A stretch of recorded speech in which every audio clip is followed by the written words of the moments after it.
For whatever reason, I keep mixing up Endeavor with Escandar. I really gotta watch out when I record this.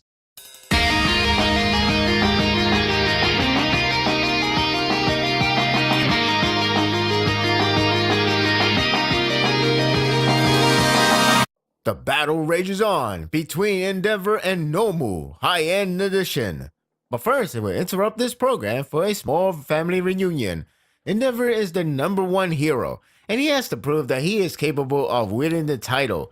Can he defeat High-End? In this chapter, it covered a meanwhile segment with Todoroki family that could leave fans feeling iffy. Though the battle did ignite with a troubling predicament. Like mentioned before, it begins with a small family reunion. Nasu and Fuyumi, Shoto's brother and sister respectively, stops by to visit their mother. It is a good change of atmosphere since the family was pretty troubling with an aggressive father. Time is changing around here. Shoto isn't with them, but he has been sending letters to his mother, so at least we know he's keeping in touch. I was afraid that it was a one-time only visit. I don't know why. It's nice and relaxing until Natsu has to bring the topic about their despicable father. Basically, he believed now that Endeavor is the #1 hero, he could put the past behind him and move forward to a new life. Natsu is portraying as a boy who don't have fond memory but cannot forgive him for what he has done to his mother and his little brother. I thought the time to exploit the family history is right, knowing that it should be addressed. It should be dealt with if Endeavor wants to be redeemed. Apparently, he's already doing so. Rei, the mother, objects Natsu's statement and points at the flower.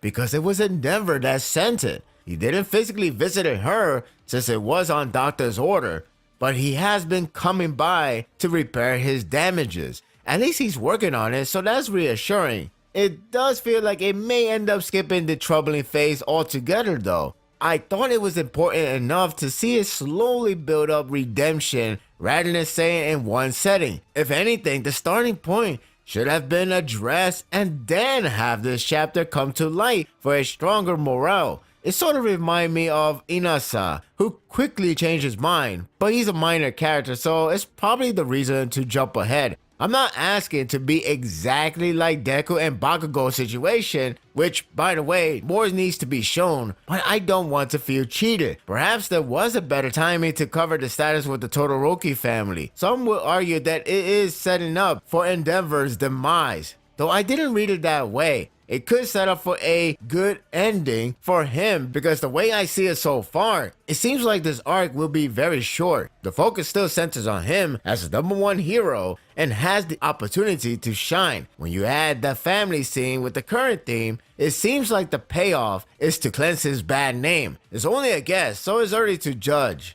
The chapter goes back to the action scene. I thought Endeavor could fly, seeing how Flame could give him air boost, but he's only hovering for a moment. That's a shame. High-End can regenerate his body, and nothing screams a strong enemy than ability to regenerate. It is still hungry to fight the strongest hero for whatever reason. Maybe they are programmed that way.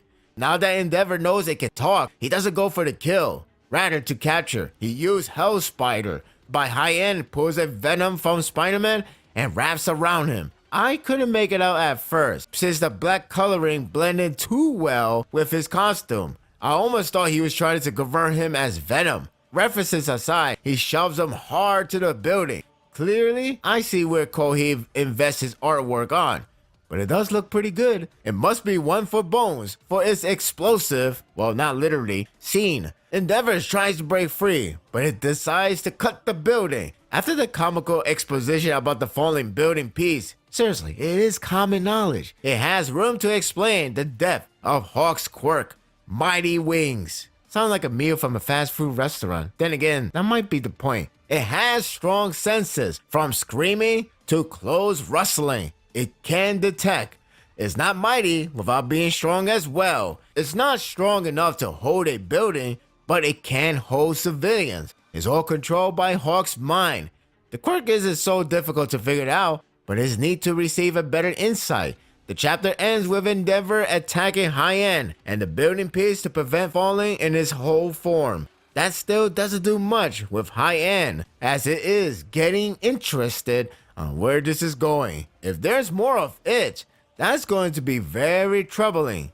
Then again, Endeavor does want to capture it, so maybe he's held back. Either way, High End is troubling with his awareness and regeneration. Overall, this was a good chapter with a good action. Surprisingly, it was short, especially how the first part with Todoroki family has plenty of dialogue. It's due to how tense the artwork display in the action scene. The destruction environments, the rescue scene, and the striking blow takes a large amount of panel space. But it's pretty good, so it is worth it. I'm a bit iffy with the way how it handled the subplot with Endeavor and the family. It would have been fine if it was much later on. It appears Endeavor and Hawks may team up next time, so that should be fun to see. The Phoenix team will be born. And that will do it for the review. I hope you enjoyed this one. At least there's one High End for now, because if there's more, well, that's going to be a hell of a problem now, will it? What do you think is going to happen to Endeavor? Will he actually survive? Will he manage to defeat High End and cleanse his bad name? Will this arc be a short one? Share your thoughts in the comment section. If you like this and want more of this, subscribe to my channel, and my world will be yours to stay. Until next time, take care.